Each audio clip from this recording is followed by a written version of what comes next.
নমস্কার। আজ আমরা এমন এক সিরিজ বিশ্লেষণ করব, যা আপনাকে শেষ পর্যন্ত ভাবাবে যে আসল অপরাধী কে?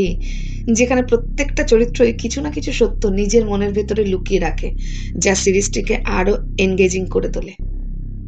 কিন্তু শুরু করার আগে আমার একটাই অনুরোধ, আপনারা অবশ্যই চ্যানেলটিকে একটা সাবস্ক্রাইব এবং লাইক করবেন।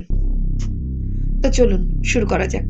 সিরিজের শুরুতে দেখা যায় ভাস্করন নামের এক লোক তার বউ আনন্দী ও তার নাতি রাহুলকে নিয়ে মেলায় নাচ দেখছিল। কিন্তু রাহুলকে ওষুধ খাওয়ানোর সময় হয়ে যাওয়ায় ভাস্করন রাহুলকে নিয়ে বাড়ির উদ্দেশ্যে রওনা দেয়। এখানে একটা কথা বলে রাখি, রাহুলের মা তার জন্মের সময় মারা গিয়েছিল, আর তার বাবা তার কোনো খোঁজ রাখতো না। সে অন্য জায়গায় বিয়েও করে নিয়েছে, তাই রাহুল তার দাদু দিদার সাথেই থাকে। কিন্তু কিছুদিন আগেই রাহুলের ব্রেন টিউমার ধরা পড়েছে, আর সেই ওষুধ খাওয়ানোর জন্যই ভাস্করন তাকে বাড়ি নিয়ে যাচ্ছে। তো যাই হোক, বাড়ি ফেরার রাস্তায় ভাস্করনের ঘরের পাশের ভাড়াটে সোলেমানের সাথে দেখা হয়, যে মদ খেতে খেতে ওই মেলার দিকে যাচ্ছিল। এরপর ভাস্করন বাড়ি গিয়ে রাহুলকে ওষুধ দিয়ে ঘুম পাড়িয়ে তাদের পোষা কুকুর জ্যাকিকেও খেতে দিয়ে দরজা বন্ধ করে দেয়। এর কিছুক্ষণ বাদে তাদের ওই বাড়িরই আরেক ভাড়াটে বাড়ির সামনে এসে দেখে সোলেমান পড়ে আছে আর তার মাথা ফেটে রক্ত বেরোচ্ছে। তারা তখন তাড়াতাড়ি ভাস্করনকে গিয়ে ডাকে, কারণ সে এক হাসপাতালের ফার্মাসিস্টের কাজ করে, তাই সোলেমান বেঁচে আছে কিনা সে বলতে পারবে। ভাস্করন চেক করে দেখে সে তখনও বেঁচে আছে। এরপর তাকে হাসপাতালে নিয়ে যায়, কিন্তু হাসপাতালে সোলেমান মারা যায়। পরের দিন সকালে পুলিশ ওই বাড়িতে যায় যেখানে সোলেমানকে পাওয়া গিয়েছিল। ওখানে গিয়ে পুলিশ জানতে পারে কেবল সোলেমানের মার্ডার কেস নয়, সোলেমানের মেয়ে মার্সিকেও কাল রাত থেকে পাওয়া যাচ্ছে। এরপর পুলিশ ওখানকার সব ভাড়াটেকে জিজ্ঞাসা করে মার্সিকে কেউ কাল রাতে দেখেছে কিনা। তখন ভাস্করন বলে সে কালকে মেলা থেকে আসার সময় সোলেমানকে দেখেছিল রাস্তায়, আর তার চলে যাওয়ার পর মার্সিও সেই রাস্তা দিয়ে চার্চের দিকে যাচ্ছিল। তখন ভাস্করন তাকে কোথায় যাচ্ছে জিজ্ঞাসা করলে সে বলে তার মা তাকে চার্চে যেতে বলেছে, তাই সে যাচ্ছে। তার মাও বলে সে মার্সিকে ডেকেছিল। তখন পুলিশ ভাস্করনকে জিজ্ঞাসা করে তার বাড়ির সামনে একজন মরে আছে, সে কিছু শোনেনি। ভাস্করন বলে সে একটু ড্রিঙ্ক করেছিল, তাই গভীরভাবে ঘুমিয়ে পড়েছিল। তো যাই হোক, পুলিশ চলে যায়। এরপর ভাস্করন ও তার বউ রাহুলের ব্যাপারে ডাক্তারের সাথে কথা বলার জন্য হাসপাতালে যায়। সেখানে এক প্রেগনেন্ট মহিলার রক্ত দরকার হলে ভাস্করন তাকে রক্ত দেয়। এরপর রাহুলের ডাক্তারের সাথে কথা বলে জানতে পারে যত তাড়াতাড়ি সম্ভব রাহুলের অপারেশন করাতে হবে। এরপর ওই দিন ভাস্করন তার বউ ও নাতিকে নিয়ে থানায় যায়, আর বয়ান দিতে সেখানে সে পুলিশকে এক নতুন তথ্য দেয় যে সেই দিন মার্সি যখন চার্চের দিকে চলে গেল, তখন সে একজনকে অন্ধকারে সেখানে দাঁড়িয়ে মদ খেতে দেখেছে। বয়ান দিয়ে তারা বাড়ি যায়। বাড়িতে গিয়ে আনন্দী মার্সির মা এস্থারের সাথে কথা বলতে যায়, আর এদিকে ভাস্করন ঘরে ঢুকে দরজা বন্ধ করে রাহুলকে বিছানায় ঘুম পাড়িয়ে নিজের ঘরের ফ্রিজ খোলে, আর সেখানে মানে ফ্রিজের ভেতর দেখা যায় মার্সির লাশ। তো এরপরে মাঝরাতে ভাস্করন তার বউকে ঘুম থেকে তুলে আগের দিন রাতের কথা বলতে শুরু করে। সে বলে আগের দিন সে রাহুলকে ঘুম পাড়িয়ে সবে ড্রিঙ্ক করার জন্য বসেছে, আর তখন সোলেমান এসে তাকে ডাকে। সে দরজা খুলে দেয়। সোলেমান তার মেয়ে মার্সিকে কোলে নিয়ে আছে, কিন্তু মার্সির কোনো জ্ঞান ছিল না। সোলেমান বলে কেউ তার মেয়ের সাথে খারাপ কিছু করেছে। তখন ভাস্করন মার্সির জ্ঞান ফেরানোর জন্য তাকে সিপিআর দেয়, কিন্তু তার পা বেয়ে রক্ত পড়তে থাকে, আর কান থেকেও রক্ত পড়তে থাকে। ভাস্করন বুঝতে পারে মার্সি আর বেঁচে নেই। সে সোলেমানকে বলে তাকে কোনো মেয়ে ডাক্তারের কাছে নিয়ে যেতে আর পুলিশকে খবর দিতে। সোলেমান কিছু না বলে বাইরে চলে যায়, আর তখন একটা জোরে শব্দ হলে ভাস্করন বাইরে গিয়ে দেখে মেয়ের শোকে সোলেমান ওপর থেকে নিচে ঝাঁপ দিয়েছে। এটা দেখে ভাস্করন বুঝতে পারে না কি করবে, আর তখন তাদের বাড়ির আরেকটা ভাড়াটে চলে আসায় সে ভয়ে পালিয়ে ঘরে গিয়ে দরজা বন্ধ করে দেয়। আর কিছুক্ষণ বাদে ভাড়াটে তাকে ডাকলে সে ওদের মিথ্যে বলে যে সে ঘুমোচ্ছিল। এইসব শুনে আনন্দী ঘাবড়ে গিয়ে বলে এসব কথা সে পুলিশকে কেন বলেনি। ভাস্করন বলে সে যদি মার্সি তার ঘরে আছে একথা পুলিশকে জানায়, তাহলে পুলিশ তাকে দোষী ভাববে, আর আসলে কি হয়েছে সেটা বলার জন্য সোলেমানও বেঁচে নেই। তাই পুলিশ তাকেই ধরে নিয়ে যাবে, আর তাকে ধরে নিয়ে গেলে যে রিটায়ারমেন্টের টাকা ভাস্করনের পাওয়ার কথা সেটা তাকে আর দেওয়া হবে না, আর সেই টাকা না পেলে রাহুলের অপারেশনও করাতে পারবে না। তাই যতদিন না রাহুলের অপারেশন হয় তাদের চুপ করেই থাকতে হবে। অন্যদিকে পুলিশ জানতে পারে জমি নিয়ে সোলেমান ও তার ভাইয়ের মধ্যে একটা ঝামেলা চলছে, আর মার্সি মিসিং হওয়ার দিন থেকে সোলেমানের ভাইকেও পাওয়া যাচ্ছে না। আর শুধু মার্সি নয়, পুলিশ জানতে পারে মার্সির মতো আরো কয়েকটা বাচ্চা মেয়েকেও পাওয়া যাচ্ছে না, যাদের বাড়িতে সোলেমানের ভাই কাজ করেছে। আর তাই পুলিশের সোলেমানের ভাইয়ের ওপরও আরো বেশি সন্দেহ হয়। পুলিশ ওর নাম্বার ট্রেস করে এক জঙ্গলের ধারে গিয়ে দেখে ওখানে পোড়া জামার টুকরো পড়ে আছে। সেই টুকরো পুলিশ এস্থারকে দেখালে সে বলে এই টুকরোটা মার্সির জামার। তখন পুলিশ সোলেমানের ভাইকে তুলে নিয়ে এসে জিজ্ঞাসাবাদ করলে সে বলে সে মার্সির ব্যাপারে কিছুই জানে না। সে তো সোলেমান যাতে জমি না নিতে পারে তার জন্য তার আর তার মেয়ের জামা পুড়িয়ে কালো জাদু করেছে। যাই হোক, এরপর ওই দিনই রাতের বেলা পুলিশ অফিসার গৌতম যে কেসের ব্যাপারে সোলেমানদের বাড়িতেও গেছিল, সে বাড়ি ফিরে গেলে তার মেয়ে তাকে বলে মার্সিকে সে যেন খুঁজে দেয়, কারণ মার্সি স্কুলে তার ভালো বান্ধবী ছিল। পরের দিন সকালে আনন্দী আর ভাস্করন দেখে ফ্রিজ থেকে গন্ধ বেরোচ্ছে লাশের। ভাস্করন তখন ধূপকাঠি জ্বালিয়ে বাইরে যায় আর আনন্দীকে বলে সব দরজা জানলা বন্ধ করে রাখতে, যাতে গন্ধ বাইরে না যায়। আর সে বাইরে যায় অ্যাসিড কিনতে, কিন্তু তাকে অ্যাসিড কিনতে গৌতম দেখে নেয়। ভাস্করন বাড়ি এসে দেখে চার্চের প্যাস্টর তার বাড়িতে আরেকটা মিসিং হয়ে যাওয়া মেয়ের বাবা মাকে নিয়ে এসেছে। তারা ভাস্করনকে জিজ্ঞাসা করে সে একজনকে মার্সির মিসিং হওয়ার দিন দেখেছে অন্ধকারে। সে কে তা যদি সে বলতে পারে তাহলে হয়তো তাদের মেয়েকে পাওয়া যেতে পারে। কিন্তু ভাস্করন বলে সে যা বলার পুলিশকে বলে দিয়েছে, এর বেশি কিছু সে বলতে পারবে না। এই কথা শুনে তারা চলে যায়। এর কিছুক্ষণ বাদে তারা দেখে ফ্রিজ থেকে জল পড়ছে, মানে ফ্রিজ খারাপ হয়ে গেছে। সে তখন ফ্রিজ ঠিক করার লোককে ডাকে আর এদিকে লাশকে কিছুক্ষণের জন্য রান্নাঘরে যে তাক আছে তার উপরে তুলে দেয়। ফ্রিজ ঠিক করার লোক এসে বলে ফ্রিজে ভারী কিছু ছিল, তাই গ্যাস শেষ হয়ে গেছে, গ্যাস ভরতে হবে, তাই গ্যাস আনার জন্য ভাস্করনকে সাথে করে নিয়ে যায়। তারা চলে গেছে। এস্তার আসে তাদের ঘরে। এস্তার আনন্দী আর ভাস্করনকে বাবা মায়ের মতো দেখতে, তাই আনন্দের কাছে এসেছিল মন হালকা করতে। এস্তার ঘরে ঢুকে কাঁদতে কাঁদতে রান্নাঘরে গিয়ে বসে পড়ে, কিন্তু রান্নাঘরের ওপরের তাকে রাখা মার্সির লাশ থেকে টিপ টিপ করে জল এস্তারের গায়ে ওপর পড়ে। আনন্দী এটা দেখে ভয় পেয়ে যায়। সে এস্তারকে বলে রান্নাঘর থেকে বেরিয়ে বাইরে বসতে, কিন্তু সে শোনে না। এরপর আবার যখন এক ফোঁটা জল পড়তেই যাবে তার ওপর, তখন ভাস্কর বাড়ি চলে আসে আর এস্তার উঠে বাড়ি চলে যায়। এরপর ফ্রিজের ছেলেটা ফ্রিজ ঠিক করে চলে যায় আর তারা আবার মার্সিকে ওর মধ্যে রেখে দেয়। অন্যদিকে গৌতম তার থানার পুলিশ কনস্টেবলকে নিয়ে হাসপাতালে যায়, কারণ সে অজ্ঞান হয়ে গিয়েছিল। ডাক্তার বলে ওনার অ্যানিমিয়া আছে, তাই ব্লাড দিতে হবে।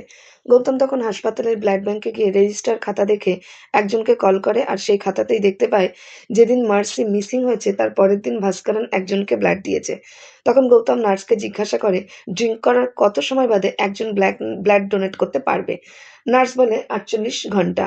তখন গৌতম বুঝতে পারে ভাস্করন মিথ্যা বলেছিল যে সে ড্রিঙ্ক করেছিল বলে সোলেমানের মৃত্যুর খবর পায়নি, কারণ ও যদি সত্যি ড্রিঙ্ক করতো তাহলে পরের দিন ব্লাড ডোনেট করতে পারতো না। তাই সত্যিটা জানার জন্য গৌতম ভাস্করনের বাড়ি যায়। সেখানে গিয়ে সে জিজ্ঞাসা করে কেন সেদিন সে মিথ্যা বলেছে, কিন্তু ভাস্করন এই ব্যাপারে কিছু না বলে তাকে চলে যেতে বলে। তখন হঠাৎ রাহুল অজ্ঞান হয়ে যায় আর তার হাতে লেগে একটা তাক মেঝেতে পড়ে যায়। রাহুলকে তার দিদা আর দাদু হাসপাতালে নিয়ে যাওয়ার জন্য রওনা দেয় আর গৌতম দেখে ওই মেঝেতে পড়ে থাকা তাকের তলায় রক্ত লেগে আছে। রাহুলকে হাসপাতালে নিয়ে গেলে ডাক্তার বলে কাল সকালের মধ্যে তার অপারেশন করতেই হবে, কিন্তু ভাস্করন জানায় তার এখনো রিটায়ারমেন্টের টাকা ঢোকেনি। কিন্তু ডাক্তার বলে কাল অপারেশন না করালে তাকে বাঁচানো যাবে না। ভাস্করন তখন টাকার জোগাড় করতে বেরোয়। সে অনেকের কাছে টাকা চায় কিন্তু পায় না। সে বাড়িতে বসে ভাবে কিভাবে টাকার জোগাড় হবে। তখন তার ফোনে একটা আননোন নাম্বার থেকে ফোন আসে। ভাস্করন ফোন ধরলে অপর প্রান্ত থেকে বলে সে জানে মার্সির লাশ তার বাড়িতে আছে, আর সে যদি ওই লাশটাকে পুড়িয়ে দেয় তাহলে সে তাকে তার নাতির অপারেশনে টাকা দেবে। ভাস্করন প্রথমে ফোন কেটে দেয়, কিন্তু পরে দেখে কেউ তার ঘরের সামনে টাকা ফেলে গেছে। এরপরে আবার ওই লোকটা ফোন করে তাকে লাশ পুড়িয়ে ফেলতে বলে। ভাস্করনের কাছে অন্য কোনো উপায় ছিল না, তাই সে বাধ্য হয়ে ওই লোকের কথায় রাজি হয়ে যায়। রাতে সে মার্সির লাশ নিয়ে সুটকেসে ভরে তার স্কুটি করে শহরে নিয়ে যাওয়ার জন্য বেরোয়। রাস্তায় তার মার্সির শিক্ষক রঘুর সাথে দেখা হয়। সে বলে তাকে শহর অবধি ছেড়ে দিতে। না চাইতেও ভাস্করন তাকে স্কুটিতে করে নিয়ে যেতে থাকে, কিন্তু রাস্তায় হঠাৎ করে মার্সির হাতের যে ঘড়ি ছিল সেটা থেকে আওয়াজ আসে। রঘু বলে এটা মার্সির ঘড়ির আওয়াজ, কারণ মার্সিকে পড়াতে গিয়ে সে আওয়াজ শুনেছে। সে গাড়ি দাঁড় করিয়ে খোঁজাখুঁজি করতে থাকে। তখন ভাস্করন বলে আওয়াজ হয়তো তার ট্রলির মধ্য থেকে আসছে। আসলে এই ট্রলির মধ্যে সে তার নাতি আর বউয়ের জামা কাপড় হাসপাতালে নিয়ে যাচ্ছে, আর মার্সির মতো সেম ঘড়ি রাহুলের আছে, তাই হয়তো সেখান থেকে আওয়াজ আসছে। রঘু ভাবে হয়তো এটা রাহুলের ঘড়ি।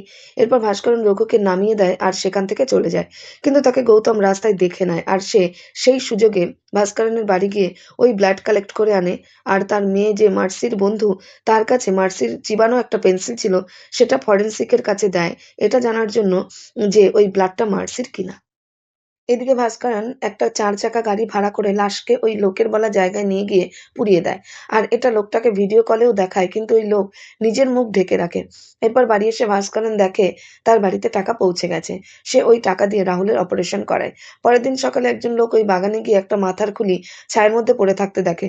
তখন সে পুলিশকে খবর দেয়। পুলিশ এসে খুলি আর হাড়গোড় ফরেনসিকের জন্য পাঠায়, এটা জানার জন্য ওটা মার্সির কিনা। কারণ ফরেনসিকের ডাক্তার বলেছিল এটা একটা ১০-১২ বছরের মেয়ের কঙ্কাল। এদিকে গৌতমের কাজে যেতে দেরি হওয়ার জন্য তার সিনিয়র তাকে অনেক কথা শোনায়। কারণ এমনি তার সিনিয়র তাকে পছন্দ করে না। কারণ তাকে একজন সাক্ষীকে ঠিকমতো কোর্টে নিয়ে যেতে বলেছিল। কিন্তু রাস্তায় সেই সাক্ষীকে অ্যাক্সিডেন্ট করে মেরে দেয়। কিন্তু সত্যি বলতে এতে গৌতমের কোনো দোষ ছিল না। সে মেয়েটা এমএলএর বিপক্ষে সাক্ষী দিতে যাচ্ছিল। আর তাই পুলিশ জানতো ওই সাক্ষীকে এমএলএ ঠিক মেরে দেবে। তাই সিনিয়র গৌতমকে জেনে বুঝে ফাঁসিয়ে দিয়েছে। অপরদিকে রাহুলের অপারেশন হওয়ার পরও ওর জ্ঞান আসে না। ভাস্করন ভাবে হয়তো তার পাপের জন্য এরকম হচ্ছে। তাই সে ঠিক করে পুলিশকে সব বলে দেবে। তাই সে থানাতে যায়। এদিকে গৌতম জানতে পারে যে ভাস্করনের বাড়িতে যে রক্ত ছিল সেটা মার্সির। তখন গৌতম দেখে ভাস্করন থানার ভেতরে যাচ্ছে। গৌতম গিয়ে তাকে বলে সে কেন ভেতরে যাচ্ছে। ভাস্করন তখন সব সত্যি কথা বলে, কিন্তু গৌতম বলে এসব কথা এখানে জানালে তাকে দোষী বানিয়ে কেস বন্ধ করে দেবে। গৌতম বলে যে তাকে ফোন করেছিল তাকে কি সে চেনে, কিন্তু ভাস্করন বলে কে ফোন করেছে তাকে সে চেনে না। গৌতম তখন ওই নাম্বার ট্রেস করে জানতে পারে ওটা প্রিয়া নামের এক মেয়ের। আর তার বাড়িতে গিয়ে দেখে ওটা ওর নিজের বাড়ি না, সে ওখানে পেইং গেস্ট হিসেবে থাকতো। ওখান থেকে তারা জানতে পারে মেয়েটা ওখান থেকে চলে গিয়ে তার কলেজের হোস্টেলে থাকতো। তারা সেই হোস্টেলে গিয়ে জানতে পারে মেয়েটা পড়ার মাঝখানে ছেড়েই চলে গেছে। তখন গৌতম জিজ্ঞাসা করে তার সাথে কেউ দেখা করতে কিনা। হোস্টেলের ওয়ার্ডের রেজিস্টার দেখে বলে অ্যান্টনি নামের একজন তার সাথে দেখা করতে আসতো। তাই অ্যান্টনি কে সেটা জানার জন্য তারা চার্চের প্যাস্টরের কাছে যায়। ওখানে তারা যখন প্যাস্টরের সাথে কথা বলছিল তখন একজন তার সাইন নিতে আসে। প্যাস্টর সাইন করলে গৌতম দেখে প্যাস্টর অ্যান্টনি নামে সই করছে। তখন তারা আর অ্যান্টনির ব্যাপারটা তাকে বলে না। তারা এরপর ওখান থেকে চলে আসছিল। তখন দেখে ওখানে দেওয়ালে স্পিরিটের বোতল রাখা। তখন গৌতমের মনে পড়ে ভাস্করন বলেছিল মার্সির জামায় স্পিরিটের গন্ধ ছিল। তাই গৌতম প্যাস্টরকে সরাসরি জিজ্ঞাসা করে সে মার্সিকে কেন মেরেছে। প্যাস্টর বলে সে কিছু জানে না। সে আরো জানায় সে পুলিশকে বলেনি, কিন্তু ওই দিন রাতে সে রঘুকে দৌড়ে মার্সির বাড়িতে যেতে দেখেছে। তখন গৌতম তাকে স্পিরিটের কথা জিজ্ঞাসা করে। প্যাস্টর বলে তার রাতে ঘুম হতো না, তাই সে রঘুর কাছ থেকে এই স্পিরিট নিত। এরপর গৌতম পুলিশ কনস্টেবলকে বলে রঘুর ব্যাপারে, আর পুলিশ রঘুকে অ্যারেস্ট করে। আর তার ফোনে মার্সির অনেক ছবিও পায়। এমনকি পুলিশ এটাও জানতে পারে মার্সি ছাড়া যে অন্য মেয়েরা হারিয়ে গেছে তারা যে স্কুলে পড়তো রঘু সেই স্কুলে শিক্ষকতা করতো। কিন্তু যখনই মেয়েগুলো মিসিং হয়ে যায় সে কাজ ছেড়ে দেয়। যাই হোক, অন্যদিকে ভাস্করন তার বউ আর নাতিকে নিয়ে অন্য বাড়িতে চলে যায়। এদিকে এস্থার ভাস্করনদের বাড়িতে গিয়ে বলে রঘু এই কাজ করতেই পারে না, কারণ মার্সি হলো রঘুর মেয়ে। হ্যাঁ, এখানে জানা যায় যে এস্থারের সোলেমানের সাথে বিয়ে হওয়ার আগে রঘুর সাথে সম্পর্ক ছিল, কিন্তু তাদের ধর্ম আলাদা হওয়ায় এস্থারের পরিবার এই সম্পর্ক মেনে নেয়নি। তাই তারা পালিয়ে বিয়ে করেছিল, কিন্তু এস্থারের বাবা তাকে পরের দিনই জোর করে নিয়ে আসে আর সোলেমানের সাথে বিয়ে দিয়ে দেয়। বিয়ের পর এস্থার জানতে পারে সে মা হবে, কিন্তু এই বাচ্চা সোলেমানের না। কারণ এস্থার একদিন জানতে পেরেছিল সে বাবা হতে পারবে না, কিন্তু এই কথা এস্থার কাউকে বলেনি। কিন্তু রঘু একদিন এই গ্রামে আসে আর সে কোনোভাবে জানতে পারে মার্সি তার মেয়ে, কিন্তু এস্থার রঘুকে বলে এই কথা যেন কেউ জানতে না পারে। কিন্তু তাদের কথা মার্সি শুনে নেয় আর সে তার মায়ের সাথে কথা বলা বন্ধ করে দেয়। তখন রঘু মার্সির সাথে কথা বলার জন্য তাদের বাড়িতে যায়, কিন্তু সেখানে তাকে সোলেমান দেখে নেয়। তখন সবে ভাস্করনের কথা মতো সোলেমান বাইরে বেরিয়ে ভাবছে তার মেয়ের এইরকম অবস্থা কে করেছে। এমন অবস্থায় তার বাড়িতে রঘুকে দেখে সে ভাবে হয়তো রঘু এই কাজ করেছে। তাই সে রঘুকে মারতে থাকে। রঘু নিজেকে বাঁচানোর জন্য চেষ্টা করে আর দুইজনের ধস্তাধস্তিতে সোলেমান ওপর থেকে নিচে পড়ে যায় আর রঘু ভয় পেয়ে পালিয়ে যায়। অর্থাৎ সোলেমান আত্মহত্যা করেনি। ওদিকে গৌতম রঘুর সাথে দেখা করতে যায় থানাতে, কিন্তু রঘু বলে সে কিছু করেনি। পুলিশ তাকে ভয় দেখিয়েছে যে সে সবকিছু স্বীকার না করলে তাকে আর এস্থার দুজনকে ফাঁসিয়ে দেবে। তাই সে সব দোষ স্বীকার করেছে। তখন গৌতম ভাস্করনের বাড়িতে যায় তার সাথে কথা বলতে, কারণ এখনো আসল খুনি বাইরে। এদিকে খবরে দেখায় যে মাথার খুলি পাওয়া গেছিল সেটা মার্সির নয়। তখন ভাস্করন বলে যে সে মার্সির লাশ পোড়ায়নি। মার্সির লাশ ও নিজের যে দোকান বানাবে ঠিক করেছিল সেখানে বড় ফ্রিজের মধ্যে রেখে দেয়, আর অন্য একটা বাচ্চা মেয়ের হাড়গোড় জোগাড় করে সে ওখানে রেখে দেয়। যাই হোক এই খবর ওই খুনির কাছে পৌঁছে যায় যে মার্সির লাশ তখনও ভাস্করনের কাছে আছে। সে তখন ভাস্করনকে কল করে বলে মার্সির লাশ তাকে দিয়ে দিতে। না হলে সে অন্য একজনকে কিডন্যাপ করবে। তাই তারা খুনিকে ধরতে যে ২ জায়গায় মেলা হচ্ছিল সেখানে ২ জন আলাদা, আলাদা যায়। কিন্তু সেখানে পায় না। এরপর তাদেরকে আবার খুনি ফোন করে বলে সে গৌতমের মেয়ে কোয়েলকে কিডন্যাপ করেছে। তাই ভাস্করন দোকানে যায় মার্সির লাশ আনতে। কিন্তু দেখে ওখানে মার্সির লাশ নেই। ভাস্করন জানতে পারে না লাশ কোথায় গেছে। তখন ভাস্করন একটা গাছকে কাপড়ে জড়িয়ে লাশ বানিয়ে খুনির বলা জায়গায় যায়। তার পিছু, পিছু গৌতমও পুলিশ নিয়ে যায়। এদিকে ভাস্করন সেই জায়গায় গিয়ে খুনিকে দেখতে পায়, কিন্তু সে মুখ ঢেকেছিল। সে ওই কাপড়ে ঢাকা গাছকে মার্সি হিসেবে খুনির হাতে দিতে গেলে সে বুঝে যায় এটা মার্সির লাশ নয়। এরপর তাদের মধ্যে ধস্তাধস্তি হয়। আর তখন ভাস্করন খুনির মুখের ঢাকা খুলে দেখে ওটা আসলে মিসিং হয়ে যাওয়া আরেকটা মেয়ের বাবা। আর এই লোকটাই প্যাস্টেলের সাথে ভাস্করনের বাড়িতে গিয়েছিল মেয়ের খোঁজে। যাই হোক এরপর ওই খুনি ওর ওপর হামলা করে, কিন্তু ভাস্করনের কুকুর এসে ভাস্করনকে বাঁচায়। কিন্তু ওই খুনি কুকুরকে মেরে দেয়, তখন পুলিশ এসে ওদের বাঁচায়। এরপর পুলিশ জানতে পারে এই খুনিটা যে মিসিং হয়ে যাওয়া একটা মেয়ের বাবাও, সে একটা ল্যাবরেটরিতে কাজ করে। আর সেখানে সে প্রথমে তার ক্লিনিকে আসা মহিলাদের বাজেভাবে টাচ করত। কিন্তু যখন বুঝতে পারে এই রকম করতে থাকলে সে কেস খেতে পারে, তখন সে তার ক্লিনিকে আসা বাচ্চাদের হ্যারাস করতে শুরু করে। শুধু তাই নয়, বিভিন্ন স্কুলে মেডিকেল চেক আপ করতে গিয়ে সে ঠিক করতো কোন মেয়ের সাথে বাজে ব্যবহার করে তাকে মারবে। সে এমন মেয়ে খুঁজতো যার বাবার কোনো ঠিক নেই, মানে যে তার মায়ের অবৈধ সন্তান। কিন্তু একদিন সে জানতে পারে তার মেয়েও অবৈধ। তাই তাকেও মেরে অন্য মেয়েদের মতো তাকেও নিজের কলাবাগানে পুড়িয়ে দিয়েছিল।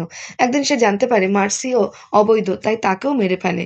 কিন্তু তার লাশ নিয়ে যেতে পারে না, কারণ ভাস্করনের কুকুর তাকে দেখে চেঁচাচ্ছিল। তাই সে মার্সিকে বাড়িতে ফেলে পালায়। তখন ভাস্করনও নিজের দোষ স্বীকার করে, কিন্তু তার সাজা বেশি হয় না। কারণ লাশ পাওয়া যায় না। ৩ মাস বাদে সে জেল থেকে ফিরে আসে। তখন রাহুলও ঠিক হয়ে যায়। শেষে দেখা যায় আসল কাহিনী। আসলে ভাস্করনের বউ আনন্দী লাশ নিজের বাড়ির সামনে পুঁতে দিয়েছে। কারণ সে শুনেছে লাশ পাওয়া না গেলে বেশি সাজা হবে না। তাই নিজের স্বামীকে বাঁচানোর জন্য সে এই কাজ করেছে। আর তাকে এই কাজ করতে দেখে নিয়েছিল রাহুল। আর সিরিজ এখানেই শেষ হয়ে যায়। শেষ পর্যন্ত এই সিরিজ শোনার জন্য আপনাদের সকলকে অনেক, অনেক ধন্যবাদ।